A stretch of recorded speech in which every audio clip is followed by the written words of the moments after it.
Hello guys, आप सब लोगों का स्वागत है श्री रामा स्पेशल चैनल पर। मेरा नाम मीना गोस्वामी। आप सब कैसे हैं? मैं आशा करती हूँ आप सब बहुत अच्छे होंगे। आप सबको राधे राधे, जय श्री कृष्ण। जैसा कि गाइज कल की क्लास में हम लोग अविभाव समाज के बारे में जाने थे, द्वंद्व समाज के बारे में जाने थे गाइज। आज हम लोग जानेंगे बहुव्रीहि समाज के बारे में जानेंगे गाइज। और बहुव्रीहि और कर्मधारय समाज में अंतर जानेंगे कि किस तरह अंतर होता है, क्योंकि जैसे यहाँ पर नीलकंठ की बात किया जाता है तो नीला है कंठ। अब देखिए, नीला है कंठ जिसका, वो शिव जी का है। तो यहाँ पर देखिए, यहाँ पर आपका आता है बहुव्रीहि समाज भी आता है, लेकिन नीला है कंठ। ठीक है, नीला है कंठ। अब यहाँ पर विशेषण विशेष की भी बात की जाती है, तो यहाँ पर वो मतलब कि कर्मधारय समाज के बारे में भी आ जाता है। ठीक है, तो इसी तरह गाइज हम लोग जानेंगे आगे कि इसमें हम लोग अंतर कैसे समझेंगे। ठीक है, तो चलिए वीडियो स्टार्ट करने से पहले आप अपने फेसबुक, इंस्टाग्राम पर और व्हाट्सएप पर हर जगह शेयर कर दीजिए, जिससे और भी विद्यार्थी इसका लाभ ले सकें। ठीक है गाइज, तो चलिए, और कोई भी दिक्कत है आप हमारे कमेंट बॉक्स में लिखिएगा। ठीक है गाइज, तो अब हम लोग वीडियो स्टार्ट करें। देखिए, जो अब थोड़ा से मैं पिछली क्लास का रिवीजन करा देती हूँ।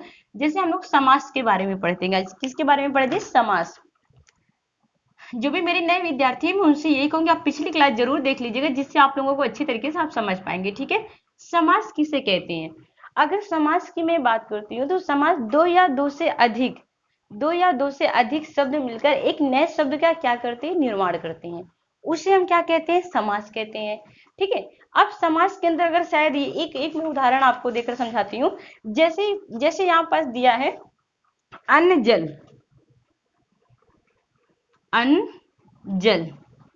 ठीक है, अन्न जल, ये क्या है गाइज? आपका समस्त पद है। ये आपका क्या है? समस्त पद है।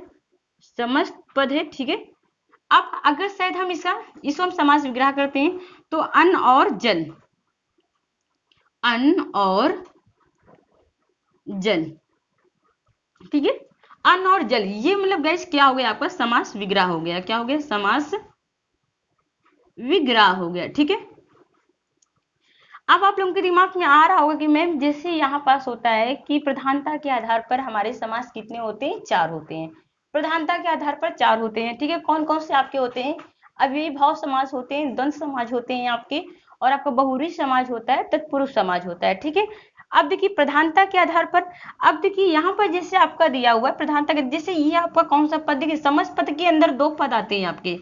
एक आपका पूर्व पद होता है, पूर्व पद होता है, और एक आपका उत्तर पद होता है। एक आपका क्या होता है? उत्तर पद होता है। ठीक है गाइस, ये आपका गाइस पूर्व पद होता है, ये आपका उत्तर पद होता है। ठीक है, तो ये मतलब रही समास के बारे में जो बेसिक नॉलेज थी। समझ पद किसे कहते हैं, समझ पद है क्या, पूर्व पद क्या है, उत्तर पद क्या है गाइस। तो आप पिछली क्लास जरूर देख लीजिएगा, जिससे आप लोग अच्छी तरीके से समझ पाएंगे कि समझ पद किसे कहते हैं, समास विग्रह किसे कहते हैं। ठीक है, तो चलिए अब हम लोग स्टार्ट कर रहे हैं, अपनी क्लास की ओर चल रहे हैं। बहुव्रीहि समाज की आप लोग हेडिंग बनाइए कि बहुव्रीहि समाज किसे कहते हैं। देखिए, बहुव्रीहि समाज जो आपका होता है, इसमें गए दोनों पद ना प्रधान होंगे, कोई तीसरा पद प्रधान होता है। देखिए, मतलब कि दोनों पद ना प्रधान होकर, मतलब दोनों पद की मैं बात करूं, दोनों पद, मतलब यहाँ पर जैसे मैं बात करूं, जैसे मैं एक उदाहरण लेती हूँ आप लोगों के लिए। त्रिलोचन, त्रिलोचन, तीन है लोचन जिसके, देखिए तीन है लोचन जिसकी। अब तीन है लोचन, लोचन मतलब होता है नेत्र, तीन है नेत्र जिसके, वो कौन है गई? शिव जी हैं आपके। ठीक है, तो यहाँ पर जैसे आपका दिया है त्रिलोचन, तो यहाँ पास गए त्रि और लोचन, यहाँ पास ये मतलब इसमें दोनों पद ना प्रधान होके कोई तीसरा पद प्रधान होता है। तो तीन है लोचन, तीन है लोचन मतलब नेत्र, तीन है लोचन जिसके, या तो आप अर्थात भी कह सकते हो, जिसके कौन है गाइस? ये आपके शिव जी हैं। तीन है लोचन जिसके, वो कौन है? आपके शिव जी हैं। ठीक है, तो ये आपके शिव जी हो गए। अब देखिए यहाँ पर क्या कह रहा है कि इसमें दोनों पद ना प्रधान होगा। देखिए, इसमें दोनों पद ना प्रधान हुए, कोई तीसरा पद। अब देखिए त्रिलोचन किसे कहते हैं? तीन है लोचन जिसके, वो कौन है? आपके शिव जी हैं। तो यहाँ पर दोनों पद ना प्रधान हुए, कोई तीसरा पद की बात करें, वो तीसरा पद कौन है? जैसे आपके शिव जी है। ठीक है, त्रिलोचन किसके हैं? उनके शिव जी के हैं। यहाँ पर अगर शायद मैं एक और उदाहरण आपको दे दूं, दशानन, ये तो आपके एग्जाम में बहुत ज्यादा पूछा जाता है। दशानन, दशानन।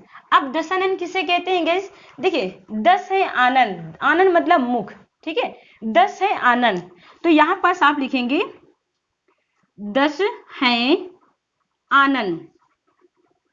आनन का मतलब होता है मुख होता है, आप ब्रैकेट के अंदर इसको भी लिख लीजिएगा, पहले आप लोग समझ लीजिए, ठीक है, उसके बाद फिर आप लोग लिखिएगा, ठीक है। 10 है आनन जिसके, वो कौन है? रावण है आपके।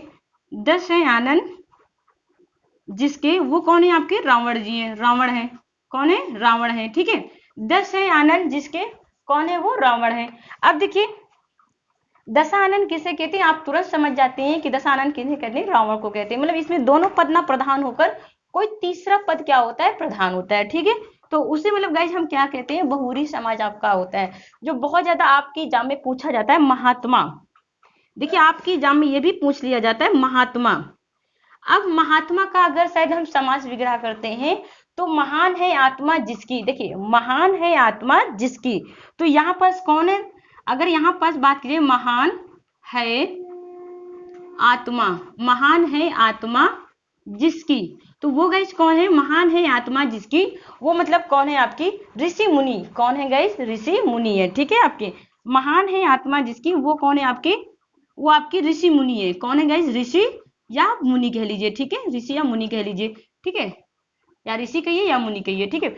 अब देखिए महात्मा किसे कहते हैं? महात्मा में देखिए महाधन आत्मा, ये तो आपकी संधि विच्छेद भी है महाधन आत्मा। देखिए यहाँ पर जो आपका महात्मा, इसमें दोनों पद ना प्रधान हो गए, कोई तीसरे पद का क्या सेंस दे रहा है कि महात्मा किसे कहते हैं? ऋषि मुनि को कहते हैं, ऋषि मुनि को कहते हैं। तो महान है आत्मा जिसकी, वो कौन है? आपकी ऋषि है, ठीक है। तो इसी तरह का आप इसकी अब वो परिभाषा लिख लीजिए कि बहुरी समाज की परिभाषा किसे कहते हैं? इस समाज में, इस समाज में दोनों पद, दोनों दोनों पद न प्रधान होकर, दोनों पद में से, दोनों पदों में से कोई भी पद, कोई भी पद, कोई भी पद प्रधान न होकर, प्रधान न होकर कोई तीसरा पद, कोई तीसरा पद प्रधान होता है। कोई तीसरा पद क्या होता है गाइस? प्रधान होता है, उसे मतलब हम क्या कहते हैं? वो आपका होता है बहुरी समाज होता है। कौन सा समास होता है गाइस? बहुरी समाज होता है, ठीक है। तो आप लोग इसी तरह इसको मतलब लिख लीजिए, उसे मतलब क्या कहते हैं? बहुरी समास कहते हैं। कौन सा समास होता है आपका? बहुरी समाज होता है, ठीक है। तो ये मतलब गाइस यहाँ आपका उदाहरण है, ये जो आपके एग्जाम में बहुत ज्यादा पूछा जाता है, जैसे त्रिलोचन बहुत ज्यादा आपके एग्जाम में पूछ लिया जाता है, दशानन पूछ लिया जाता है, महात्मा पूछ लिया जाता है, ठीक है। तो इसे गाइस आप लोग नोट डाउन कर लीजिए। और इसके जो मतलब जो भी एग्जाम में बहुत ज्यादा आए हुए हैं, ये जो आपके बहुरी समाज के हैं, तो गाइस इसमें डिस्क्रिप्शन बॉक्स में इसकी लिंक मिल जाएगी, ठीक है, इस पीडीएफ की लिंक मिल जाएगी, आप वहां से डाउनलोड कर लीजिएगा, ठीक है। तो आप लोग इसे नोट डाउन कर लीजिए।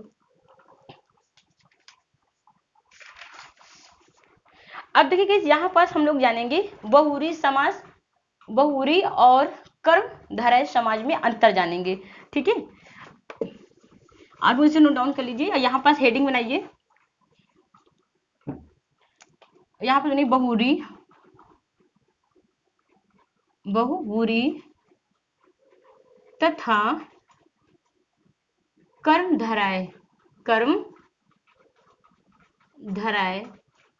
समास में अंतर, समास, समास, समास में अंतर, ठीक है, समास में अंतर, आप वहां लिख लीजिए समास में अंतर।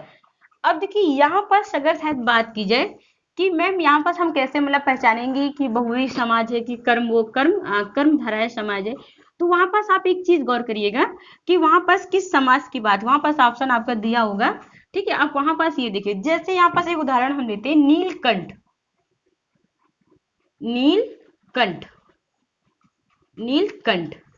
अब देखिए अगर शायद इसका ना अगर शायद आप समास विग्रह करते हैं, नीला है कंठ जिसका, देखिए नीला है कंठ, नीला है कंठ, नीला है कंठ। अगर शायद यहाँ पास अगर हम ये देखकर प्रधानता के आधार पर की बात कर रहे हैं, तो गाइस यहाँ पास ये आपका क्या है? ये आपका क्या है? देखिए यहाँ पास ये क्या है आपका? ये आपका है यहाँ पास ये विशेषण है आपका और ये क्या है आपका विशेष्य है। ठीक है, अगर शायद हम इसके आधार पर बात करते हैं, विशेष विशेषण के आधार पर की बात करते हैं, नीला है कंठ, नीला ये क्या हो गया आपका विशेषण हो गया, कंठ आपका क्या हो गया विशेष्य हो गया।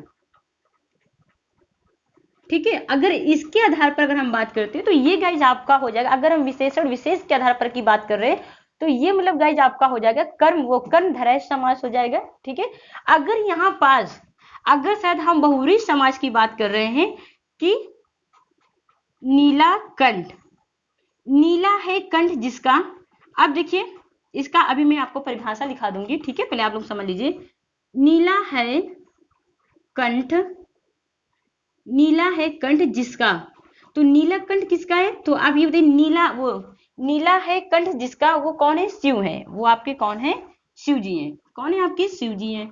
नीला है कंठ जिसका वो आपके कौन है, शिव जी हैं।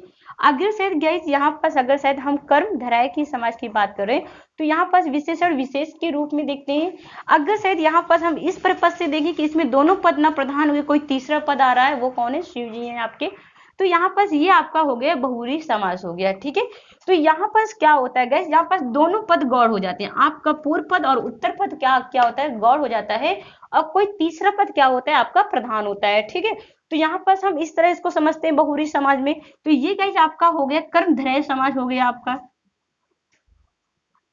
किस पर्पज से मैं बात करूं, देखिए यहाँ पास विशेषण विशेष, नीला क्या है आपका विशेषण है, अखंड क्या है आपका विशेष है, ये आपका बहुव्रीहि समाज से। इसमें दोनों पद क्या होते हैं, गौड़ हो जाते हैं, मतलब कुछ नहीं होता है, इसमें कोई तीसरा पद प्रधान हो जाता है। तो ये आपका गाइज हो गया बहुव्रीहि समाज हो गया, ये आपका क्या हो गया बहुव्रीहि समाज हो गया। ठीक है, अब देखिए आप इसमें थोड़ा से इसकी परिभाषा लिख लीजिए जैसे आप समझ पाएंगे। ठीक है, तो यहाँ पर लिखिए कर्म कर्म धराय में पूर्व पद गौड़, कर्म धराय में पूर्व पद गौड़ तथा उत्तर पद प्रधान होता है।